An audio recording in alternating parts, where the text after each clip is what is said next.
welcome to today's deep dive.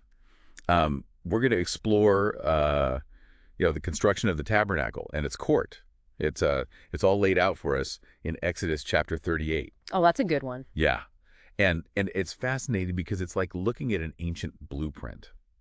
Right. All the materials, all the measurements, and trust me, there are some really, really surprising details here. Like, did you know Okay. the laver, the one used for all the ritual washing, Uh-huh. it was made from donated bronze mirrors. Wow. Yeah. I didn't know that. Yeah. Can you imagine That's incredible. women contributing their most valuable possessions Right. to create a holy space? Yeah. What's so captivating about this chapter is it's more than just like a supply list. You Yeah. know, it really gives us like a window into the Israelites' commitment, like their deep commitment to creating a suitable place for the divine, Yeah. even as they're wandering, in the wilderness. Right. It says so much about their beliefs, their values, their determination to make the sacred tangible. Exactly. Yeah. Yeah. It's like they were building a portable expression of their faith. Mm-hmm. So let's start with kind of a heart of the tabernacle, the altar of burnt offering. Okay. Now, this thing was huge. Yeah. A massive cube, 5 cubits on each side and 3 cubits high. Now you might be thinking, hold on, what's a cubit? Picture this. It's an ancient way of measuring things. Yeah. About the length of a forearm, roughly. Okay. So this altar, this was pretty substantial. Yeah, and the fact that it's a cube, right? That's meaningful too. A cube with its equal sides, it often represents stability, permanence. Like they were saying, okay, we're nomadic, but we want to create something grounded, connected to the divine, through Right. this shape. Oh, that's interesting. I didn't think about that. Yeah, and even with that size, the altar was hollow. Really? Yeah, built with boards, so it's strong and it can be moved. Right. Makes sense. They needed something sturdy but easy to transport. Right. And talk about attention to detail. They even list out the tools they used. Oh, wow. Bronze pots, shovels, basins, flesh hooks. They name all of that. Oh, yeah. Yeah. They even mentioned the bronze grate with rings and staves for carrying it. Yeah. It's like they're saying ritual and order. That's important in how we worship. Absolutely. Every little detail, right? No matter how small it seems, it all played a part in creating this space. It was functional, but also very sacred. Right. And speaking of sacred, let's go back to that bronze laver. Oh, yeah, yeah. Remember we were talking about that? The bronze came from those looking glasses, those mirrors the women gave up. Right. And it's not just about the bronze itself. It's that act of generosity, giving up something personal for this holy space. Such a powerful image. They weren't just there. They were active participants in this communal effort. Now, let's zoom out a bit. Okay. Picture the tabernacle in its setting. It was inside this rectangular court, enclosed by fine linen hangings. So the court was actually pretty big, like 100 cubits long on the south and north sides. Wow. That's about half a football field. Wow. I was not picturing that. Yeah.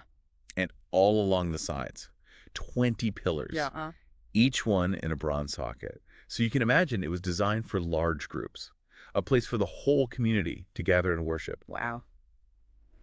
So those pillars weren't just simple posts. They Uh-huh. had silver hooks and fillets and their tops, the whatchamacallits, the chapiters, And chapiters. all covered in silver too. Yeah. It's Yeah. interesting how they use silver everywhere. In a lot of cultures, it represents purity, redemption. Right. It's like they were making the whole space sacred, not just the tabernacle, but the whole court. Yeah. That feeling of holiness everywhere you look. And it's amazing how detailed they were with this portable sanctuary, like every little thing. Yeah. Speaking of details, the east side had this special gate with a super fancy hanging. Mm-hmm. Blue, purple, scarlet, fine linen. Right. They really went all out for the entrance. But it wasn't just about looks, That gate was the only way to the court, the line between the sacred and the regular world. Oh, yeah, I see what you mean.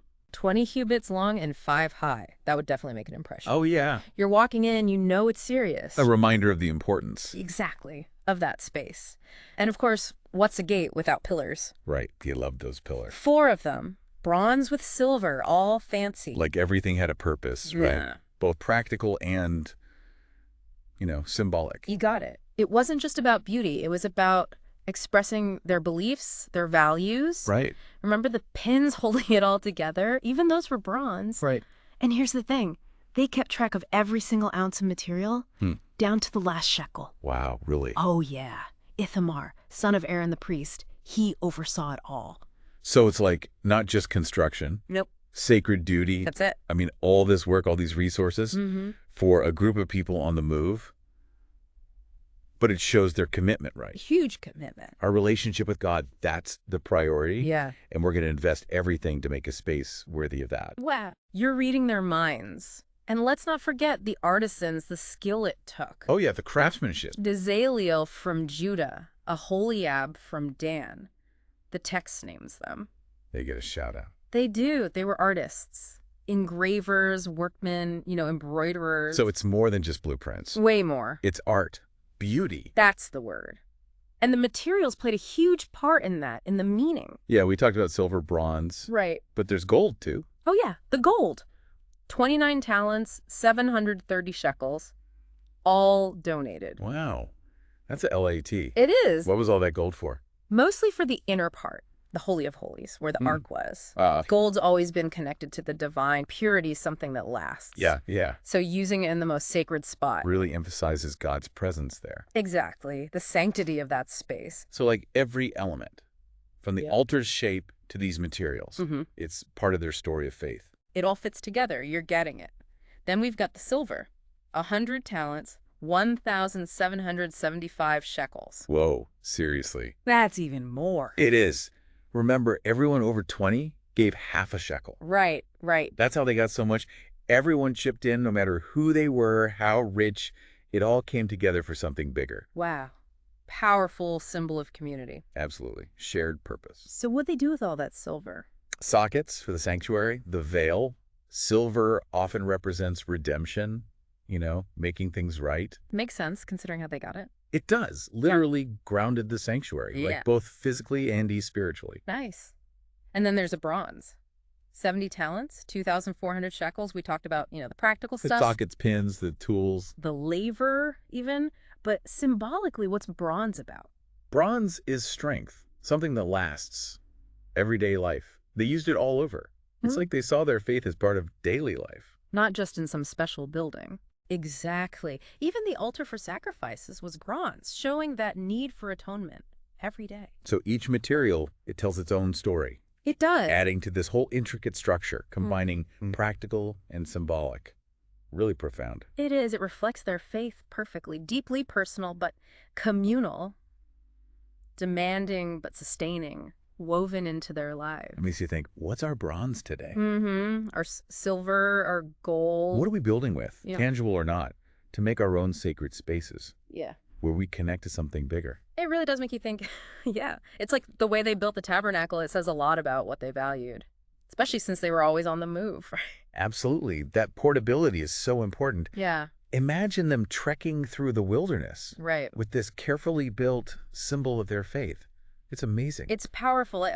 Our relationship with God. It's not stuck in one place. It's with us. Exactly. Yeah. Shaping their lives wherever they go. Yeah, I like that. And that speaks to resilience, doesn't it?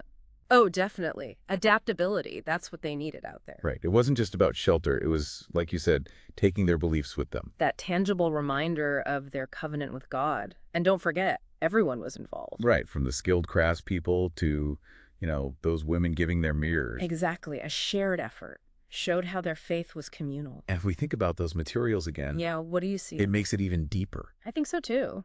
Take the bronze. Why'd they use it so much? Practical, right. Right. Easy to find, strong, perfect for nomads. Something that could handle all that travel. Exactly. But they still cared about beauty, symbolism. The gold, the silver, the linens, it all meant something. It wasn't just function, it was making it beautiful, meaningful. That's such a cool balance. Tough and beautiful. Practical and, with a deeper meaning. It is. We've learned a lot today, haven't we? More than just a shopping list in Exodus. Way more. We got a glimpse into who these people were. Their faith, their values, how important it was to make their faith a part of their lives. Every day. And isn't it amazing how these old texts can still speak to us? Yeah. Still relevant. It's about human nature, searching for meaning, wanting to connect to something bigger. I think that's what we should take away from this. The power of really putting your heart into something, whether it's building something, a practice, whatever. Creating something that matters. Yeah. Well said. Thanks. This deep dive into Exodus 38, really fascinating. Thanks for being here. It's been a pleasure. And everyone listening, keep exploring, keep asking those questions. Find what makes your life meaningful. See you next time.